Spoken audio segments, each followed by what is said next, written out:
kuingia wakati wowote. And I am here to just monitor the conduct of exams here in Murang'a, and I am highly satisfied with all the arrangements that have been made. You have all seen at the container, the arrangements are good. The morning session papers are separated from the afternoon session papers, so there is no case of any confusion at that point. What we want to emphasize for the good conduct of the examinations is that the rules are very, very simple. That this year, all the phones in every examination center, all the phones for all the persons who are in that compound are going to be kept under lock and key by the supervisor.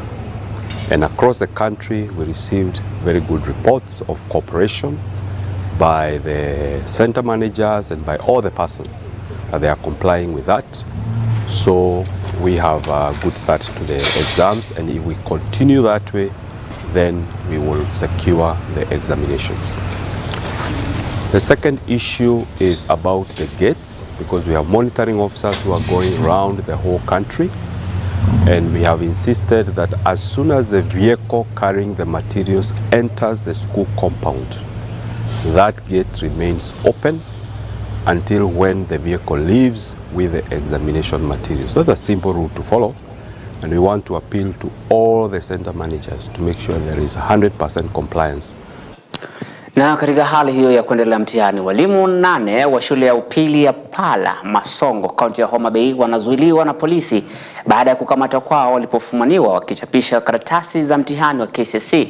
Akithibitisha kisa hicho, kamanda wa polisi kaunti hiyo Emmanuel Kiplanga anasema walimu hao walipatikana siku ya Jumatatu wakichapisha hapo jana karatasi hizo za mitihani. Aidha, walimu hao wanazuiliwa katika kituo cha polisi huko Homa Bay, huko washukiwa udanganyifu katika mtihani wa KCSE ni kiwemo mwalimu mkuu wa shule hiyo, meneja wa kituo cha mtihani, msimamizi wa mtihani na baadhi ya walimu walioajiriwa na bodi ya usimamizi ya shule hiyo ya Pala Masongo. Hali kadhalika wasimamizi wa mtihani katika shule hiyo wamebadilishwa. Concerning malpractices in Pala Masongo Secondary School, whereby some teachers were found photocopying exam paper, chemistry. And multi-agency team hit us total at the officers from the education sector and security, managed to arrest 8 persons, including the center manager, vigilators, and POG teachers. They were found photocopying the papers, and exhibits have been taken. All the eight persons are in custody here at Homa Bay, and investigation is going on. We are urging, and before that, we are taking serious action. We are briefing the officers, the teachers. We are always holding briefs in the morning and making visits, impromptu visits to schools to ensure that there will be no malpractice. We want our children to have a free examination without any exercise that will prejudice their doings. What I would want to say to those who are out, be it parents, be it the teachers, be it the center managers, and those who are involved, and those who want to involve in malpractice, that the law is very clear.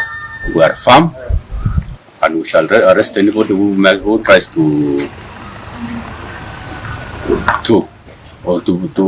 facilitate such practice. Na mtazamaji, katika azma ya kukabiliana na ongezeko la kutishia la visa vya mauaji ya wanawake kote nchini, washikadau mbalimbali walikongamana jijini Nairobi kwa mkutano muhimu unaolenga kujadili mikakati na kukabiliana na dhuluma dhidi ya wanawake. Mkutano huo uliowaleta pamoja viongozi kutoka sekta mbalimbali ulisisitiza haja ya ushirikiano na juhudi za pamoja ili kukabiliana na swala hili. Takwimu za hivi majuzi kulingana na polisi zinaonyesha ongezeko la idadi ya wanawake wanaouawa kwa njia tatanishi, zikiwa zimenakiliwa zikifikia visa 97 ndani ya miezi mitatu iliyopita. Hivyo katika mkutano huo washiriki walisisitiza umuhimu wa umoja kati ya makundi mbalimbali yakiwemo mashirika ya serikali na mashirika yasiyo ya kiserikali na viongozi wa jamii ili kushughulikia ipasavyo swala hilo na kutoa suluhu mwafaka.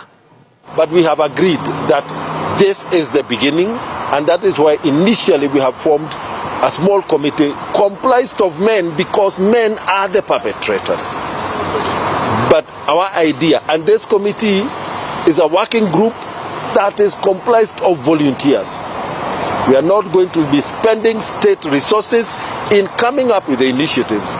We'll only bring together the ideas and then benefit the government departments that will be better placed to implement. We are going to remain there as a working group to continue coordinating the activities. Mimi nashukuru kwa Wizara ya Gender kwa kuleta ushirikiano na stakeholders mbalimbali tukiweza kuketi kujadili swala hili la dhulma dhidi ya watoto wa kike na wanawake, ambao ni jambo la kusikitisha kuona kwamba visa 97 vya mauaji ya wanawake vimeweza kuripotiwa. Kama serikali sisi tunahakikishia Wakenya ya kwamba tunafanya kila tuwezavyo kuhakikisha kwamba visa kama hivi haviendelei kutokea ama kutekelezwa dhidi ya watoto wa kike na wanawake. Lakini vile vile kwa sisi kuvishinda vita hivi, sio serikali pekee yake. Tunahitaji ushirikiano mkubwa sana katika stakeholders tofauti wakiwemo jamii, viongozi wa kidini, viongozi wa kisiasa, wanawake wenyewe na vijana. Maana mambo yanaenda kibadilika. Kitambo ulikuwa wazazi watakwambia usizungumze na mtu usimjua. Lakini siku hizi kuna teknolojia. Vijana wetu, watoto wetu wanafanya marafiki wengi sana, wanapata marafiki kwa urahisi kupitia mitandao. Mimi nawasihi wazazi na viongozi wetu wa kidini na wa Kiislamu na wa Kristo tuwe na mafunzo maalum kwanza kwa watoto wetu wasawa na I think we need a conductor of the orchestra. Yes, we need a conductor of the orchestra to ensure coherence, to ensure synergy, to ensure efficacy, to ensure effectiveness. This, in my view, is the role of the Office of the Women's Rights Advisor, to help us connect the dots, to help us understand the skill, the character, understand the competencies, where they are, and to bring these dots together in order to drive a momentum that is required to keep our women safe, to enable and empower them, to secure their dreams, to guarantee their prosperity, and to secure society.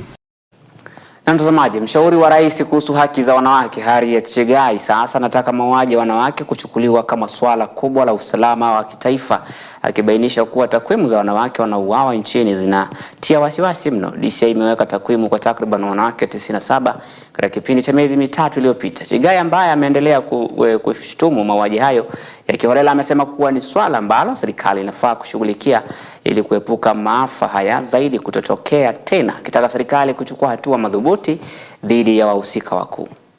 The government eye is not everywhere.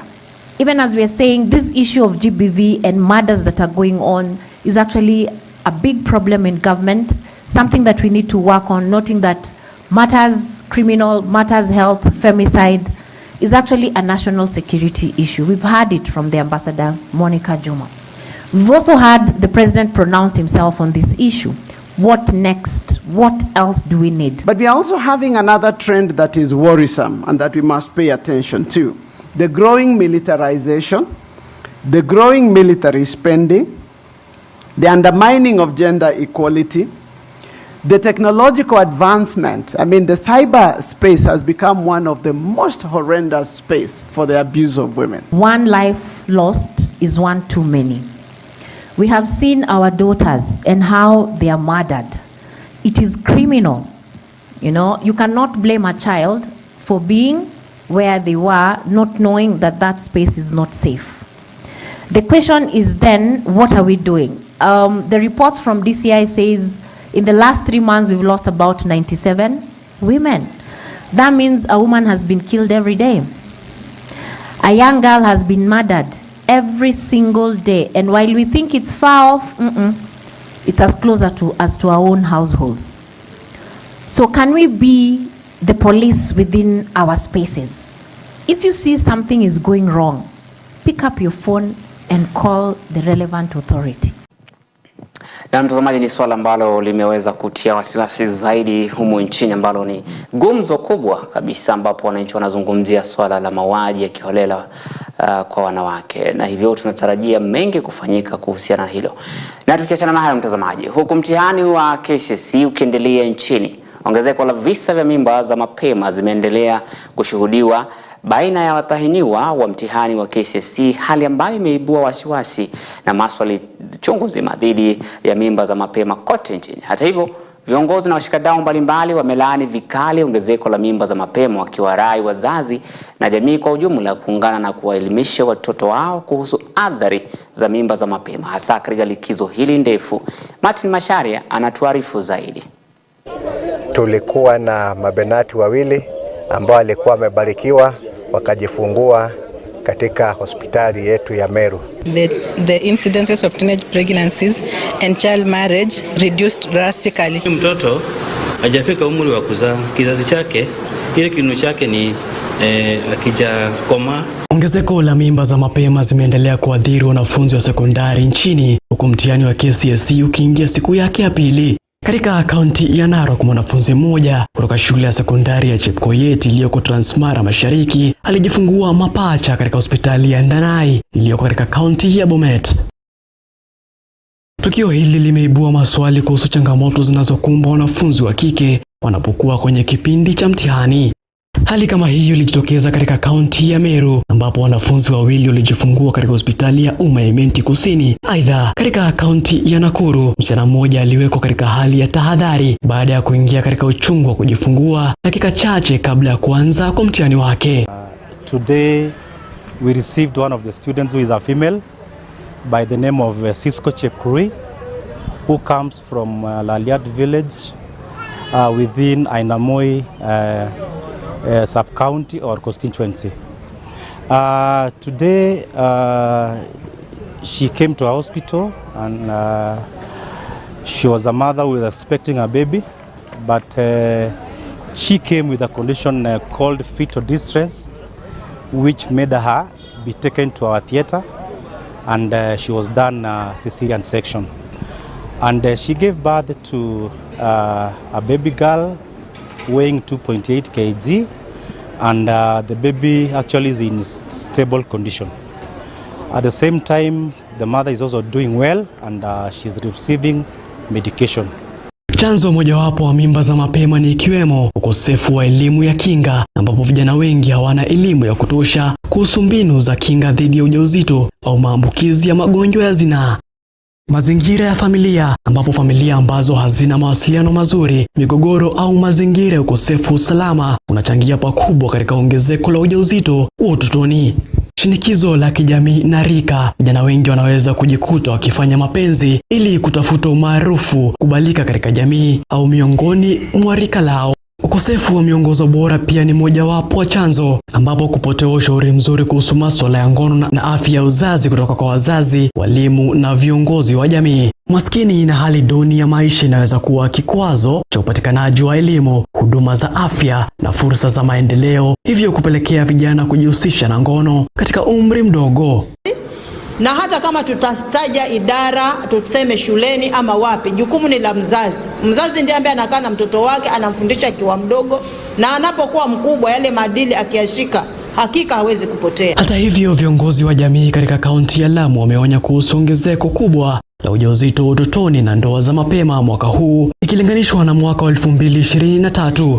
Takwimu kutoka kituo cha afya cha Mpeketoni zinaonyesha kuwa angalau kesi 52 za ujauzito wa mapema ziliripotiwa katika kipindi cha mwaka huu. Miongoni mwa kesi hizo, 42 zilihitaji uchunguzi na upasuaji ili kutoa mimba, huku mtoto mdogo zaidi akiwa na umri wa miaka 13. Actually, she did an English paper today, and she said it was good, and I believe maybe she's going to perform well.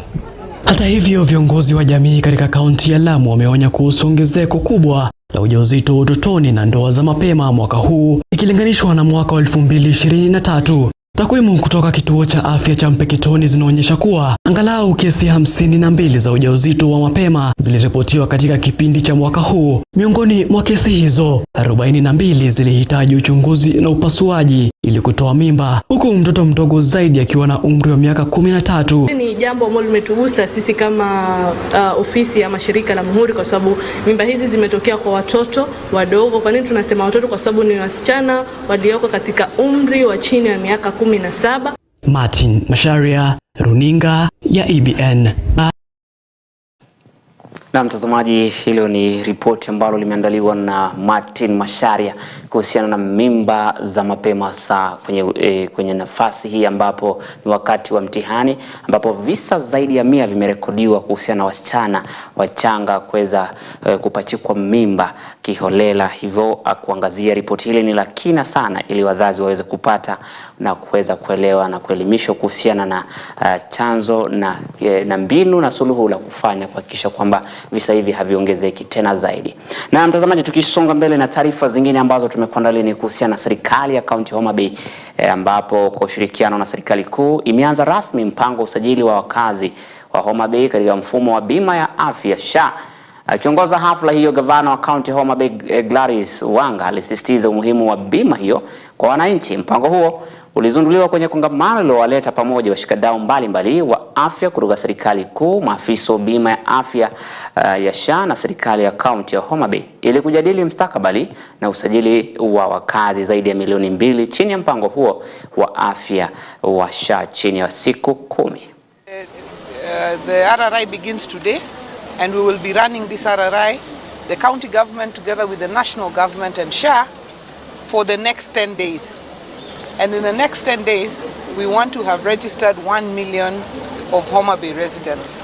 And there's a lot of questions being asked about this migration from NHIF to SHA. And I would like to state here that as a Council of Governors, we have had conversations with the national government with regards to SHA. And the SHA train has left the station. There might be teething problems, but surely we are not to NHIF. I can tell you that, and who is the vice chair of the health committee, I can tell you that SHA SHIF is the universal health coverage. Is our pathway to universal health coverage as we have sought over all these years.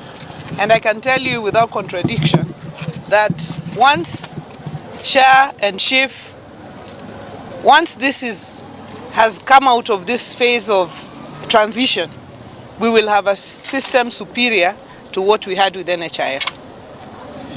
And Linda Mama, for example, we were being paid 5,000, now it's moving to 10,000. Caesarean from 17,000 to 30,000.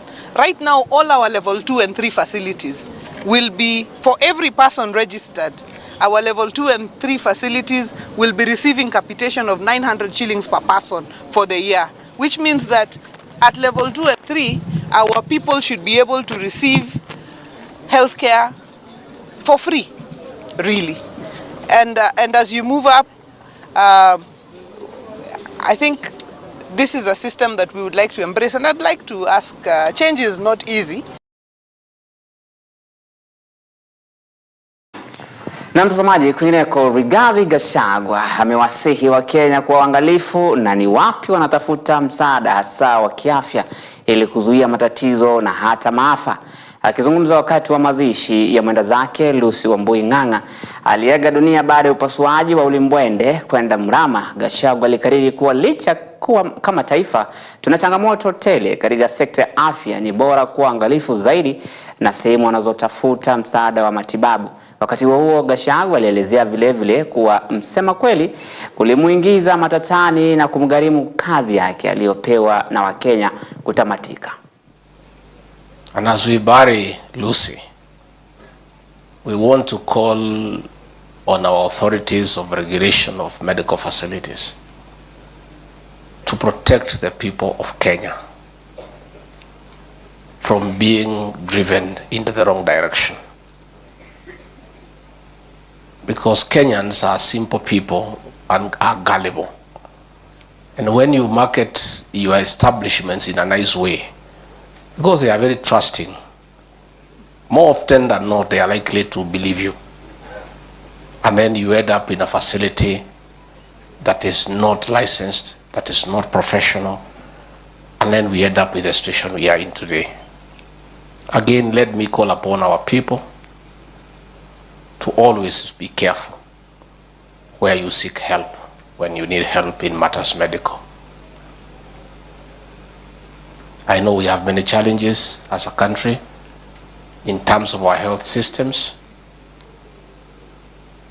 but we want to appeal to our medical practitioners to be professional and to be help to the people of Kenya.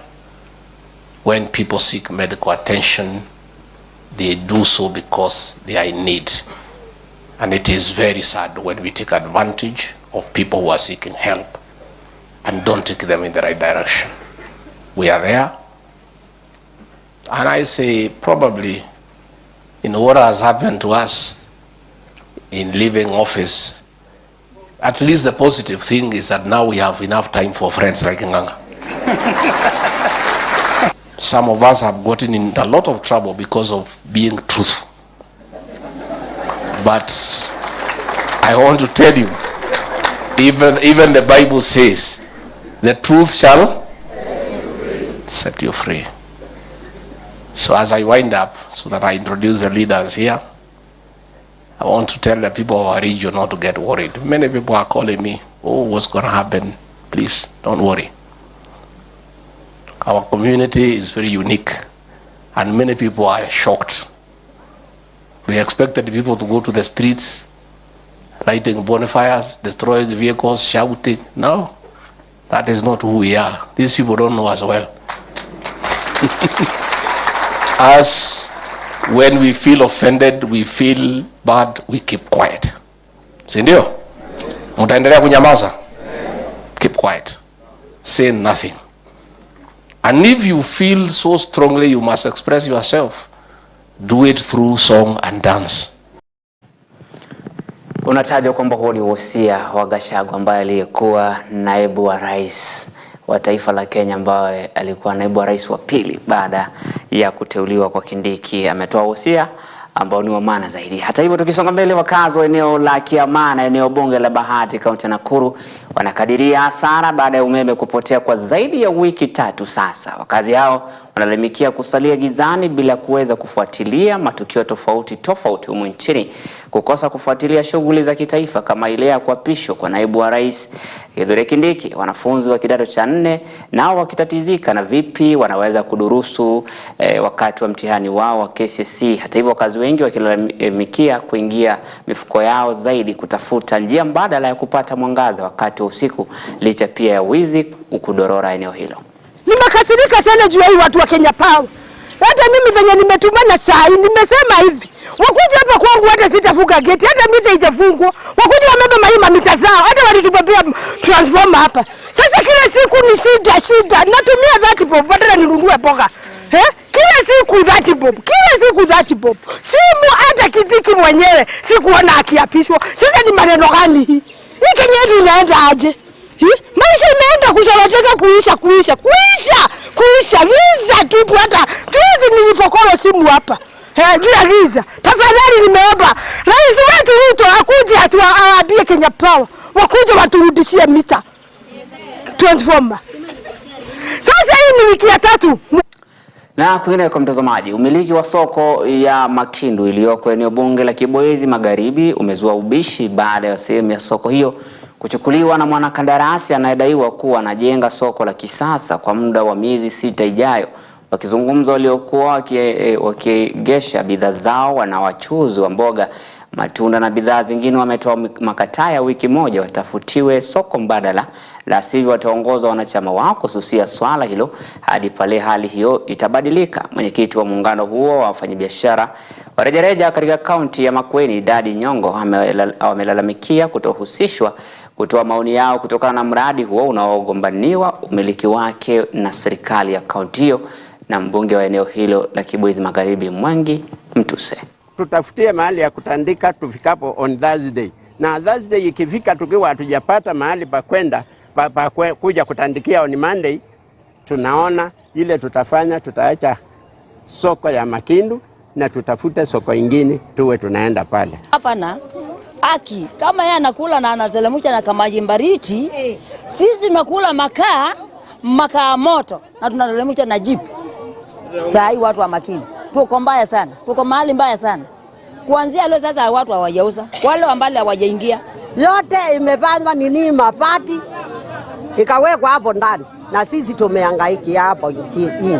Na wale kina mama wasee wengi ndio tuko hapa. Ukiangalia hii na wale wengine ni wale wa junior wako na watoto wako machuleni na wanahangaika, leo watapata pesa wapi? Wangetuuliza kama OCAS jambo ambalo tungekubaliana kwa pamoja. Kwa hivyo tunasikitika sana kwa ajili ya serikali yetu, na tunaomba wakati mwingine wakifanya mambo wahusishe wananchi ili kila kitu inapofanywa ifanywe na amani. Kuna barua tumeandikia serikali kuhusu ng'ombe, mbuzi, nguruwe ambazo zimeingia sokoni.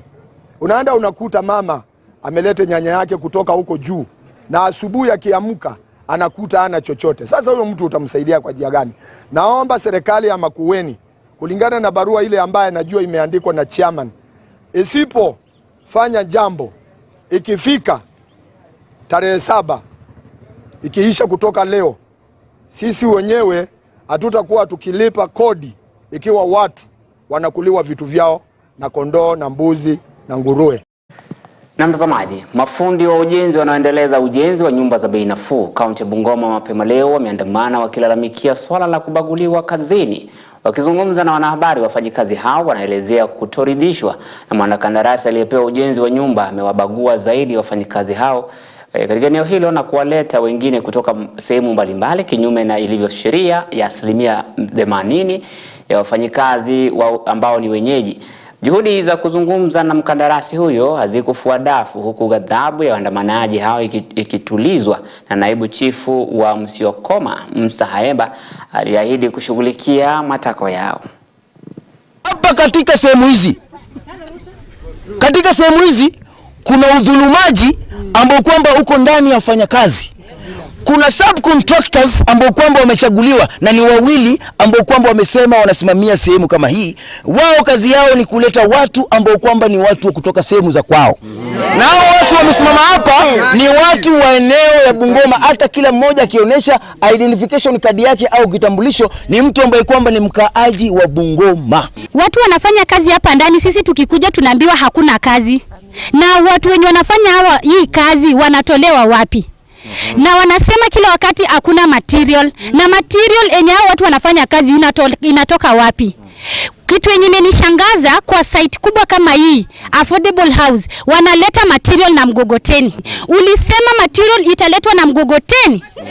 Na simiti yenye naingia, simiti nimehesabu ni 15 kwa hiyo mgogoteni. Na ulisema watajiri watu 6,000. Na watu wenye wanafanya hapa kazi hawafiki hata 30 kwa affordable house ya Bungoma. Najua tu main contractor na sisi peke yetu. Alafu mwisho wameleta wale watu wanaitwa subcontractor. Ukimwambia wewe ni subcontractor, ndio unataka nini? Ati mimi nimeweka upande wa fitting tu. Umeweka mambo ya fitting na je, utamaliza lini? Ati nikimaliza na maliza. Ukienda kwa main contractor anakuambia amechukua kazi yote. Kumaanisha amejificha nyuma yao. Na hao watu wote hawajawahi ingia pale. Na wakikuja wanakuja na mafundi wao. Wow. Ni dhuluma kubwa sana. Ingia ndani. Nimeongea na agent wa contractor. The problem is not with the job. Tunaelewana? Let us be sincere. The problem is not with the job, it is by the management. So we are going to address on it.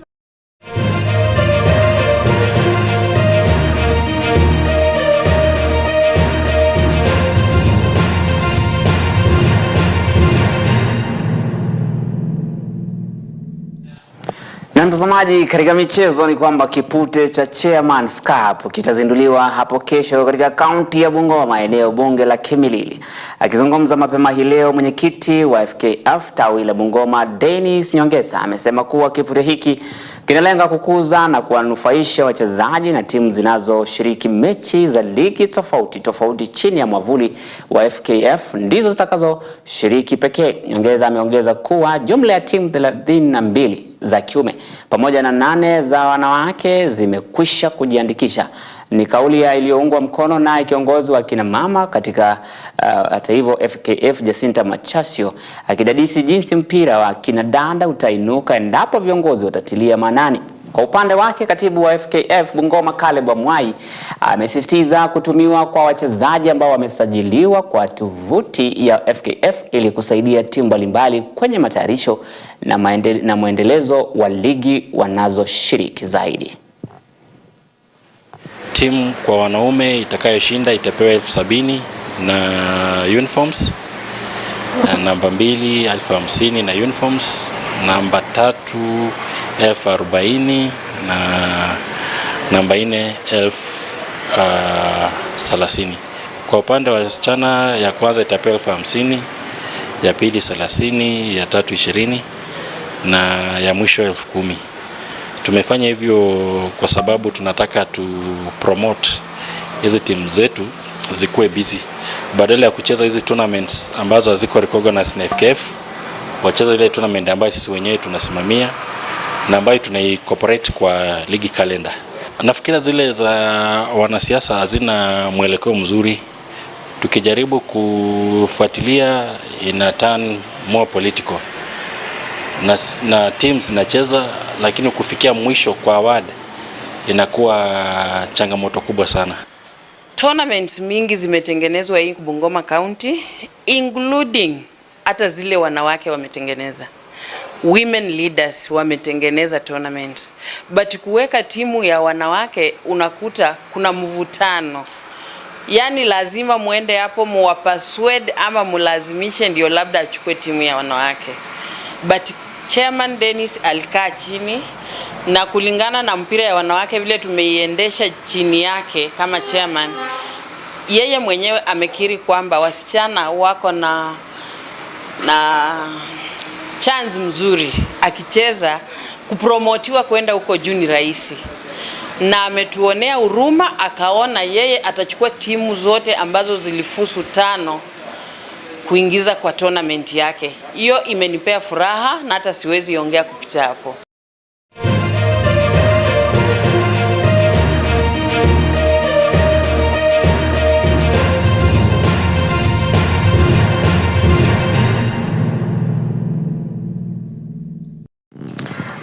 Na mtazamaji, ni hayo tu ambayo tumekuandalia katika taarifa zetu za Saamoja, lakini katika taarifa za kimataifa ambayo itakujia kikamilifu mwendo wa saa 3 ni kuhusiana na raia wa Marekani ambao wanatarajia kupiga kura, ambao pia walianza mapema leo kupiga kura, ambao wanatarajia kuchagua rais wao, ambapo hapa ni mbivu na mbichi kujua ambapo kama Trump ataweza kuchukua nafasi hiyo ama ni Harris Kamala.